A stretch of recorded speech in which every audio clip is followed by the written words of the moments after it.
Reporting live, Jaxxon Media House. We're here with the future champion, Khamzat Chimaev, one of the biggest gangsters the UFC's ever seen. Honestly, one of the hardest working guys, one of the most polite guys. I think he's kind of misunderstood. That's Sweep over there. Sweep looks like he's ready to corner Khamzat. You see the UFC official merch. Shout out to Venom. That's his whole team. They don't say a single word. They just stare at you. You say anything bad, they kick you, they punch you. It's just part of the game. This guy for sure does a lot of big money deals. You could tell he's for sure rich with the brand new Nikes. The guy in the back always wears denim, and I have a feeling he's either like security or his job's just to pounce. Number one. Oh my God, just when they talk. I haven't even heard a word out of him the whole camp. I got chills. Sweet. You just come. When Khamzat Chimaev came in here, he scared me. He looked at me in the eyes, he stole my soul, and at that point I realized this man could kill me with one single bite. Not like vampire, but more of like a, arm bar to rear naked choke to reverse darce to my teeth falling out bite.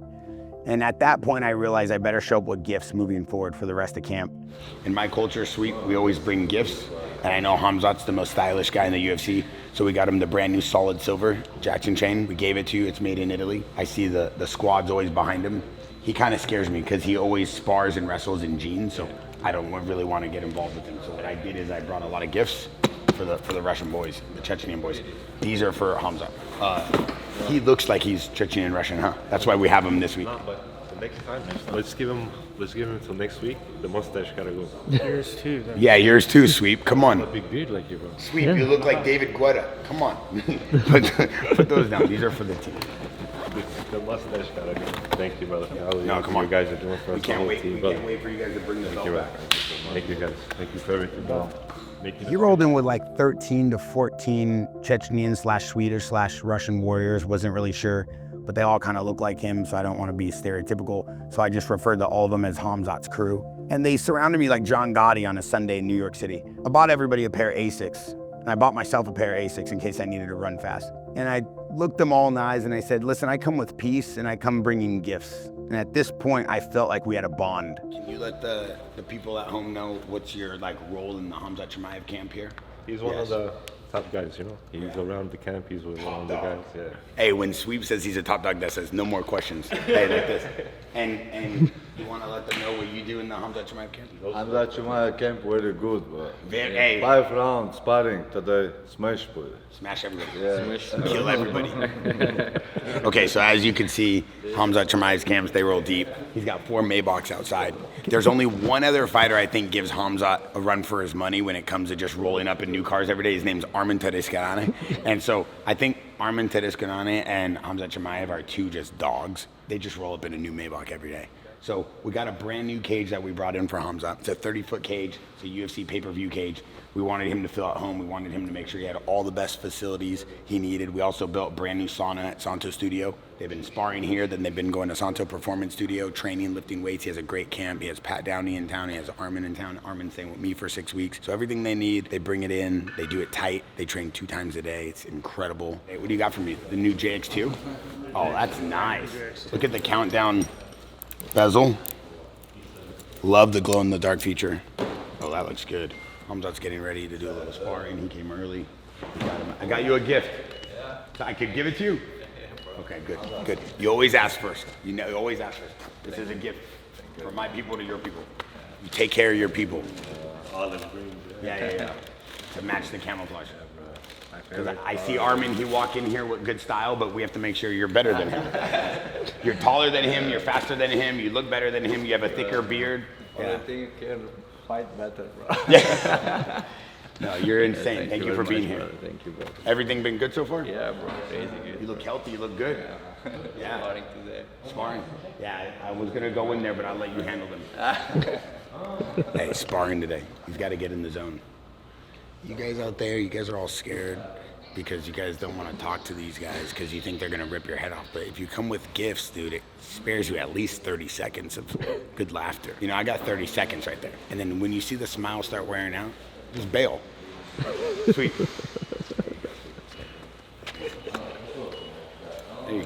There you go. Asics for everybody.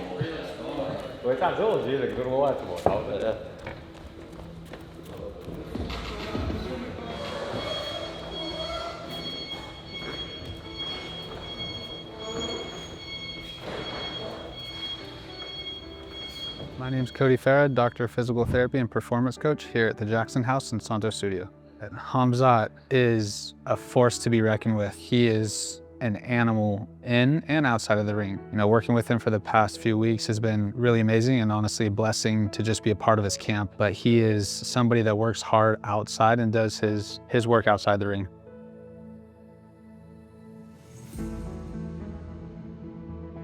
I'm Coach Yogi, head of the boxing division of Santos Studio and Jaxxon Media House. Just grateful to be a part of something happening so special here in Newport Beach. The way they're integrating just top athletes and great coaches, and I've been able to bring some of my guys along and plus acquire, you know, new guys that we've been able to build and get a synergy going between coach and fighter. So it's been such a good experience being down here in Newport Beach and making something special here.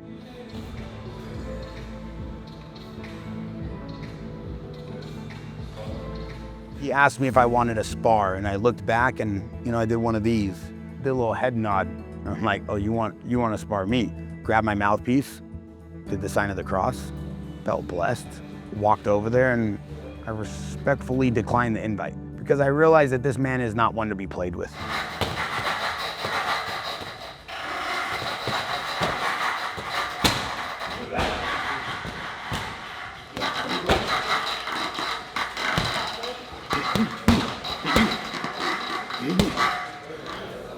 They're starting to multiply. They're coming in here in batches. This is Khamzat. How you doing? How long have you been training Khamzat? A couple of years now. A couple of years. Yeah. In Sweden. Yeah. When did you meet Khamzat? When he first came to the gym a couple of years ago. You also coached the Swedish national team. Yeah. What do you think of Khamzat? His style, striking. He got a natural timing for punches. And he punched hard. Oh, so hard. Yeah. Just standing next to him, I could feel his power. Yeah. I've seen a couple of sparrings when he just throw a jab and cuts him open. Throw a jab. He's a monster. Yeah. Is it true that Khamzat lived in the gym? Yeah. It was like one. How big? Half this one. Yeah. It was like better than one closet. That's it? Yeah. Sometimes when the gym closed, you go train another session. Unreal. Yeah. He wants it. Yeah. He wants it more than anybody. Yeah. This is my jiu-jitsu coach. This is Khamzat's jiu-jitsu You give this guy black belt? Never even trained. He's about to give me a call. I was about Zero to say. times. I was about to say. You give me black belt now. Pat, can I say something? The whole internet watched you post that post yesterday, me and you scrapping, and it looks like I'm tapping. It felt like it. So you let go. Yeah. Right? I'm a nice guy. You know what I'm saying? Like, Yeah. this is like almost. It looked like it. It felt like it. But it was not. It was not. Always ready. Serious. It's getting serious now. No more joking around, huh? Fight camp. There he is.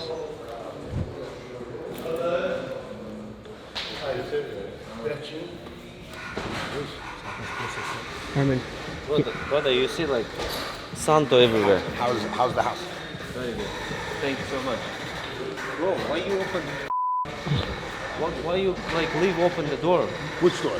in the closet? Oh no. When? Today, $1 million watch there is. I didn't know. Bro, $1 million watch.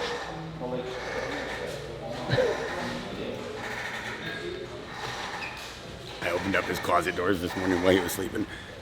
Messed with all his watches. Oh, Left the door wide open and ran out the house. Oh no. He's living at my house for the next 8 weeks. Cody Farah here, Doctor of Physical Therapy and Performance Coach. I'm here with Dean the Great at the Jaxxon House. This is his second day of recovery with me. He's progressing relatively fast. Obviously, we're going to see some progression next time, and we're going to get him back in that ring as soon as possible. Yeah, because you're in a neutral position. So as weird as it may seem or look, strengthening all parts of Dean's side that's affected, right? So his left side is affected, his left shoulder is what he got surgery on. We need to make sure that all of his joints and all of those other muscles are still pushing to fatigue, right? And still strong. Forearm strengthening, elbow strengthening, hands, intrinsic hand muscles, all of that's super important because he's been in a sling. So we can't just neglect his elbow joint, his neck, his wrist. We have to still attack all of those joints above and below where the surgery was. Trying to flame me, and I'm just. I ain't trying to flame you, but you looking like you got fire retardant pants my on. favorite day of the week. What kind of pants are those? Fire retardant pants where you're about to be dropped into a fire in the Amazon? You're about to put out forest fire? Hey, what the f? Who you going hunting for? Bro, I'm What different. you hunting for? I'm different. Yeah, I know you different. You walk around looking like an orange cone. What you work for? Caltrans? But this is not how I was maybe a year ago. You take peptides? No, I just take straight steroids. with strength. Oh my God. Why am I messing with peptides? It's good for your body. Way better. Bear's on every peptide. No, known I'm to man. not. Testosterone is better. You are. Please don't disrespect me in front of a guy who actually You know, fights. he's on every peptide. I see he had the peptide people come in. He's like hush hush to go in his office. They don't go hush hush hush. He's bring like me hush hush. Vitamin B12 and liquid IV drips, so that way I could energize my body and come back to a good equilibrium of I saw hydration. one guy give it to him as a suppository. But it works so much better that way. It's direct. As a what? Mr. Orange Cone, as a what? What did he? Yo, welcome back to another episode of Behind the Brand. I'm here with two of our greatest coaches that we've ever known in the history of mankind. Bernardo, head coach jiu-jitsu. Coach Yogi, head coach of boxing. Rampage, head coach of the fire retarded pants and saving all forest fires from all people. He just dropped right in there and he just chopped down the trees. Taco Tuesday, he shaped like a human carrot. So he mad at his son Raja for being vegan and vegetarian, but he shaped like a human carrot. That's fashion. Leave a man alone. That's fashion. How many coaches this guy have? Hey, you got 40 coaches. I've never seen you in the gym. He got 13 jiu-jitsu coaches, 4 boxing coaches, 6 weight coaches. How many coaches? Stratos, Reds. Hey, he said every day a different style. Yesterday you was Cowboy Jackson. Today you Trash Man. Trash Man Jackson. Trash, you know, those orange guys. Those are like Trash Man Jackson. Hey, you might be wrong with that.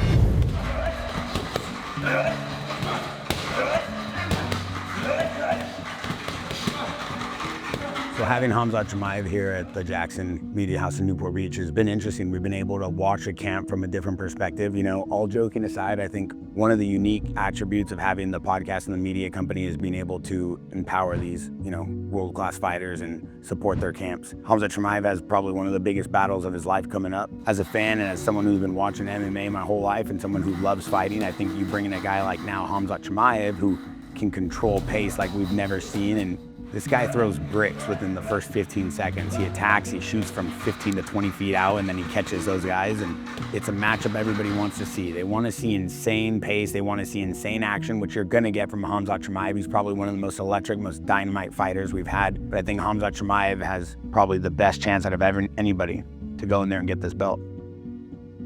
Hi, I'm Bernardo Tavalaro. I'm the Jiu-Jitsu head coach. Last week was the second week that Chimaev's camp, so intensity really picked up, you know, and you could see that he acclimated already to California, and training got more intense, a little bit harder, you know, so you can really see he's getting good shape and everything is falling into place. Amazing to see how high performance he is and how amazing he is as an athlete, you know, and I'm really excited to this next week coming to see how even better he gets.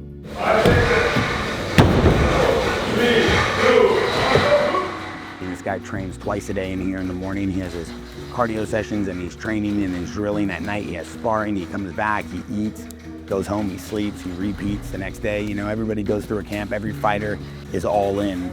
But when you see the level, the mentality this guy has, I mean, the guy was sleeping in a shoebox in Sweden in a gym, training from 8 a.m. to midnight for years, 2-3 years. So it's not like this guy just started behaving like this. He's been doing this for years. You know, we sat down with his coach to kind of talk about the things that go into Khamzat Chimaev's mindset when he's going into a fight. And even his coach was like, you know, the mindset of a champion is someone who wants it, doesn't need to be told to be training, doesn't need to be told to cut, doesn't need to be told to work on technique and drills, doesn't need to be told to go harder.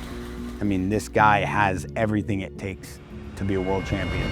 Let me Get out see of my it. way. I'm gonna kill anybody today. Oh, no. Except him. I just wanna see it. Bro, I left Jared at the bagel store. He literally orders the most complicated cheese bagel sandwich of all time. We're 30 minutes late. I go, Rampage is gonna eat me, Jared. What's the matter with you? Yeah, I got a hard out at 11:30. Yeah, I do too. You got a hard on for me. What the hell, bitch? How you gonna come in early like that? Rampage, how you come in early like that because Van shows up? Hey, you was hot and horny watching Van's fight, calling him Kid Dynamite. What the fuck? Yeah, you were going crazy. Hey, for real though, be careful with this guy. Right. Thank you, David. I put that whole thing on my neck or what? What do you prefer, gold or silver? Both. Both? Shit. Stack it up. Easy. Yeah, you still got time. You're 23. You know, when you started training, like for martial arts, you stopped street fighting, huh? Yeah, it was just like when I get my ass beat in the gym, I was like, I want to get better. So my friends were like, hey man, let's go out to this and do this. And I was like, bro, this dude whoop my ass, I gotta get better, you know what I mean? So I don't go outside no more and things like that. Yeah. It changes you once you start training like martial arts. Most people, unless you like one Cobra Kai niggas. Yeah, they're crazy. They're crazy, yeah. One of the rising, fastest, biggest superstars in the UFC. Van thought Forrest Griffin was the cash register guy at UFC PI. That's crazy. Old guy. Old guy. He don't look like he used to though. Forrest don't look like he used Rampage to. fought Forrest You don't Griffin. look like you fought before. No. Rampage fought Forrest Griffin. Yeah, we was on Ultimate Fighter there. Man, y'all look like y'all in like different weight classes, man. I know. I'm a heavyweight now. This ain't my diet. He didn't put me on a new diet. I'm doing everything bagels. I'm doing 4 of them every morning. I got to get to 225 naturally. You eat 4 of those every morning? Nice, all good. 4 bagels in the morning, then I don't eat anything for the rest of the day except Wild Society protein shake. But don't listen to this guy. Right. No, what you mean? It wasn't like that in the Philippines though. Yes, it was. They were killing people for watching Pacquiao fight. I don't know about that. Pacquiao had to buy a jet just to fly his family back and forth to flights. No. Yeah, Boeing 747. No, when Pacquiao fights, there's no crime that whole day. Because of him. No, He's like Batman of the because they too busy watching him Have fight. you seen Pacquiao spar with Freddie Roach? Yeah, I've been to his camp. Do you know how fast he is? I took a chopper from Manila all the way up to Baguio to watch Pacquiao train. For the A-Team in the movie. Philippines. You filmed the A-Team in the Philippines? What? I took a chopper from Manila all the way up to Baguio in the mountains to watch. Was it badass? He's badass. He's cool. Close to Dagestan? He rented out a whole hotel. Just so we can go and hit mitts there and have everyone there? And Pacquiao. Wait, you being his team. serious? I'm serious. You went with Pacquiao to the Philippines? Listen, I was already in the Philippines, and Pacquiao was training for his fight. Who are you in the Philippines? Mind your business. I was in the Philippines already. What was his name? Oh, he was a dope part. Van made me a fan of him this Saturday, and now that I met him and stuff like that, I'm even a bigger fan of his. He's a great fighter. He got a long career ahead of him. He's like really young, and already in the UFC going to be one of the youngest champions. He's trying to escape. All right, so we got the Concrete Cowboys here. I caught them red-handed trying to escape their workout. Excuses, you're trying to... We gotta go. We got the contractor on the way. Just kidding, they're not trying to leave. The main thing is we showed up. We got enough weights in for the time being so we can go get our work done. But I did hit upper body because my upper body's coming in so strong. It's looking good. Thanks to my boy Cody. We still did legs today because we pedaled 16 miles, so it wasn't weights, but I can only do so much because my knees are fucked up. Okay, well tomorrow we're gonna do some isometrics to make sure that his patellar tendon feels better, and then we're gonna immediately get into squats and some unilateral work as well, like Bulgarian split squats. Love that app. You look great, always. Love you boys. Cowboys, out. Love you, Cody.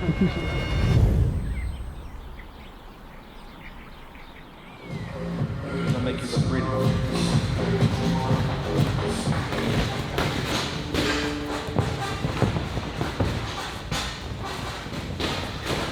That's it. That's where you want to go with it. Good. Work. Break. Step back. Body. Change your angles after you combo. That's it. After you combo, when you throw your combinations, angle off. Yeah. Keep changing your angle. There you go. Keep changing your angle. Hello, my name is Elvis. I'm a professional fighter and we're working right now for the boxing sparring today with the Arman Tsarukyan and Rampage Jackson. So we're gonna do like boxing rounds, like spar, you know? Step into your right. There you go. Beautiful. Keep that way. Yep. Control. Dominate the lead foot. There you go. Good. Go somewhere else. Can't move high. Okay? You hear me? Can't move high. Lemos. Then slide out. Okay? Head moving on the way out. When you're on your lateral movement. Play with the levels with your jab. Up and down. Up and down. Today we got Arman training here today, boxing training today. Just trying to get a look in front of him so he can work some of the tools we've been working on. Using his angles, you know, if he understands his angles, his wrestling is just going to be that much better because he won't have to always shoot in on a straight line. So just trying to get him in the best positions to win exchanges and get to what he does best, and that's wrestling, but it starts with good stand-up. New angle. Good. New angle. 2-3-2. New angle. Good. 1-2-3. New angle. There you go. How long have you guys known each other? We've been friends for like a year? Like a year or so, yeah. He's so nice. He's so Isn't he so funny? So funny. He's so funny. Yeah. She comes on the stream sometimes. We just joke around and laugh a lot. I know. What do you guys do on the stream? She's the one that learned how to punch in the room. You were watching. Team. This was the girl that Rampage was training in his room with the Galaxy, with the gloves. This was the girl that Rampage was training in the room. They watching my stream and they make fun of me. Yeah, hey, how is he as a coach? He's alright. Is he bossy? He corrected my form, so my punch is harder. Oh, yeah. I'm telling you about your form. One thing we love about Rampage, he's very honest. He reminds me of like, you know the Assis chocolate, the one with caramel? You know? No, the one with caramel. The one. Why? Because I'm black? Yeah. Got a caramel. I'm more darker than you. No, you're not. I'm more darker than you. He's got a nice soft spot, is what I mean. He's hard on the outside, he's soft on the inside. I'm always hard for her. I mean, around her. What? My bad. Rampage, what are you guys doing? 4th of July party? He doesn't want to do anything. Who? Rampage is not fun? Rampage isn't fun? He doesn't want to do anything? He's lit. Rampage isn't... No, I don't want to do nothing for 4th of July. Yeah. CJ, you look like you just robbed the liquor store in Lake Elsinore. Put a shirt. Man, look at him. He's in shape. Yeah. Yeah, he was in something. I met him through him. Yeah. Quentin, is that her? Is that the one? Hey, Quentin. Is that her? Quentin, is that the one you got the crush on? Has he ever hit you with the ground and pound, Pride style? He was known for that. Yeah, he has this crazy move where he picks you up with one arm and then he slams you, but he's like known for that. Oh, I didn't know. If you let him do it, you will see how strong he is. Boom, boom, huh, Rampage? What? Frankie, what about living with him for 4 years? How was that? Dude, for me, it's, you know, this isn't for me the American dream because like so he made me like famous a lot. He helped me a lot for like sponsor everything. He gave me Monster Energy too. So and my 4 years is amazing. Like dude, every fucking month a bunch of followers coming, follow me on my Instagram. Like X Games show up, DBK sponsored me. You know, like dude, amazing, right? Then now I know. 4 years later, I do dumb shit here. I go home. No followers, you know, no practice, no motivate, zero motivate, sponsors gone, no money. So that's why for me, like, you know, he gave to me 4 years. It's just crazy, my year, you know. Great pod today. We had Wanky. Sheckler ended up stopping by. Today was good, so can't really complain. Two of my good friends right here, and just always having fun. All right, so on today's episode of Behind the Brand, we got a lot of insight these last couple of days on basically what we think has been becoming like the new leading martial art and kind of like the dominant style. And TJ kind of broke it down on the podcast. He really feels like striking right now and really just standing and having a good base and having crisp boxing is really helping a lot of these MMA guys. Rampage, known for having a beautiful cover and roll style, having this classic look and being able to have so much power behind his punches, known for being powerful. We also have TJ, who's one of the best strikers and one of the best guys in the game when it comes to striking, to understanding the concepts of what it takes to win. And then we have one of the best MMA coaches in the world, Eric Nixick, who runs Extreme Couture in Vegas, who literally has so many different dynamic fighters. He's managing over 100 fighters a week at his gym in Vegas. Rampage, right now, you think Ilya's got the best boxing in MMA? Yeah. 100%, huh? 100%. And what do you think about his style compared to the style you guys had and the style you kind of came up on with the cover and roll and the way you guys used to throw punches?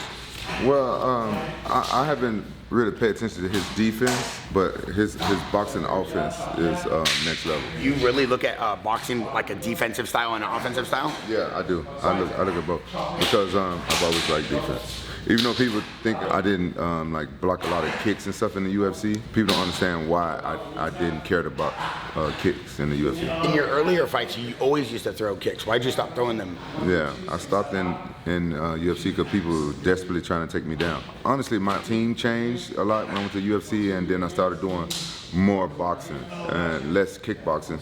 And the reason why I wasn't checking so many leg kicks is because people wasn't kicking that hard. Forrest is the only one that kind of hurt me, but he did a calf kick, something I hadn't seen before at that time. I would eat a kick just so I could try to land punches. Say you're going to kick me. Okay. Yeah, so I didn't care. So if normally if somebody kicked me, I'd stand there and kick, and I'm standing there. If you kick me, I'm coming in and trying to punch. You never care to get hit? Not in UFC. When I noticed people didn't kick that hard, I didn't care. If somebody kick hard, then I'm gonna check it.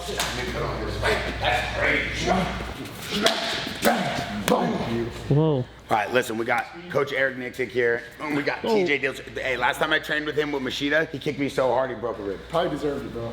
That's crazy work. I want to ask Eric real quick as he's training with TJs. You work with a lot of talent. And we know Rampage being one of the most, I would say, dominant, most just naturally gifted athletes. That's how he was able to kind of put together his game. TJ, dynamic movement all over the place. I mean, crazy footwork, understands the fundamentals of fighting and then kind of adapted it, made it his own way, kind of pioneering that new bang Muay Thai. Now you're seeing all these different fighters. You have the Stricklands, you have guys who can just kind of apply pressure, go at their own pace. Why is boxing becoming so dominant? It's always been dominant. It's a matter of how you address it to your needs. So you're describing a bunch of different styles. So for me as a coach, I want you to consider me, and I know I'm just a football guy, I'm an offensive coordinator. Why do you say that?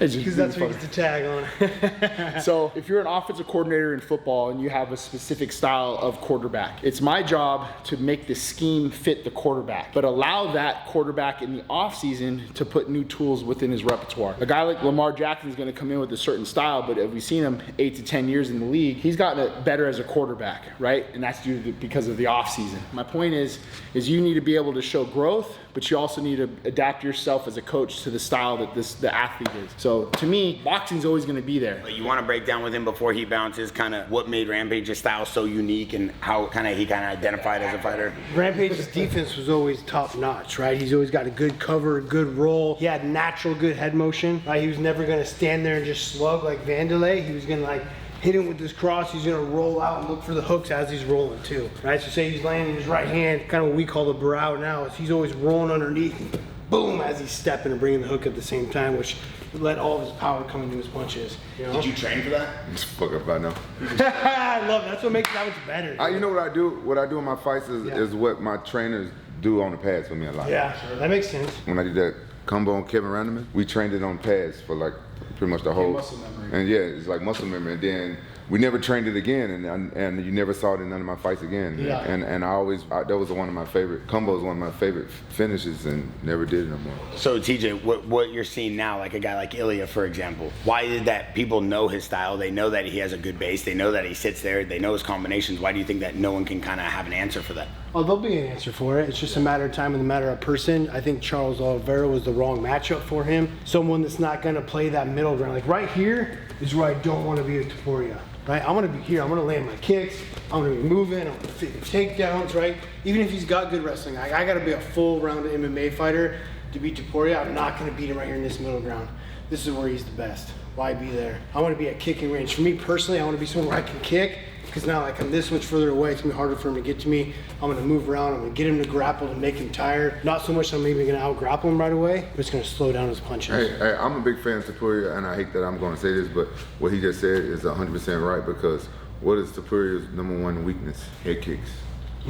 He did get kicked upside his head. He gets dropped from that. Yeah. My thing is, if I was fighting a guy like Topuria with really good boxing, I would use the cover. Because look, he got a really good jab. Y'all pay attention to his jab? Yeah. He has a really good stiff jab. I don't know how much he sets the jab up. I see him with the good stiff jab. I would always parry that jab, but then I would cut and roll, but there's no secret. Because if you just hold your hands up like this, he's coming and he's got good accuracy. He's coming in between those. But this right here is going to be hard. And the reason why I do the cover and roll, because it sets you up for your counter. And that's when you punch, and that's when you punch back when they least suspect it, while they still throwing a punch. Most people, I don't give a fuck who they are. Most people, they punch and they like this a lot of times. All right, so respectfully though, what do you say to those people that say like, all right, TJ always talks about, being a fighter, once you go in that cage, you get a different outlook. Rampage always tells me it's hard for me to talk about fighting. Obviously, I don't know fighting. You've already proved it. You've already helped build world champions. What do you say to people that look at it and say, well, can you coach at the highest level if you've never fought? It is what it is. I can never go back and replace that, but what I can do is make up for it in my homework, in my studies, in asking questions, in being vulnerable. And I think that's the thing that people don't understand is like, I've never made that walk, but I've been behind these guys. There's things that I will never be able to feel, and I'll never be able to tell these guys because I've never experienced it, but I can live it as close and firsthand as I can. But dude, I've been doing this for 18 years now, right? Unfortunately, I'm 45 years old. There's probably not a comeback or a start of my career. But the thing for me, honestly, guys, is always maintain a white belt mentality. Be willing to learn, be willing to spend money and go out and learn from different coaches, learn from different individuals. And sky's the limit when you have that mentality. All right, camp started. Week 2. And Khamzat's got sparring today, so we have a bunch of sparring partners coming in here. We obviously have the whole place locked down for him. They've been drilling and working on a lot of technique. He has an amazing jiu-jitsu coach from Sweden here and his whole team. Arman's been here as well. Now they're getting ready for some live sparring, and I feel like the camp is starting to kind of uptick a little bit. So I see the boys training late night with Cody at the Santo Performance Studio. I see them getting good sleep. They have a crazy nutritionist. He's also been training with Sam Calavito with TJ Dillashaw. So the whole Jaxxon media house and Santo Studio team's really coming behind him. We're excited to watch this guy go out there and just dominate. Kill everybody.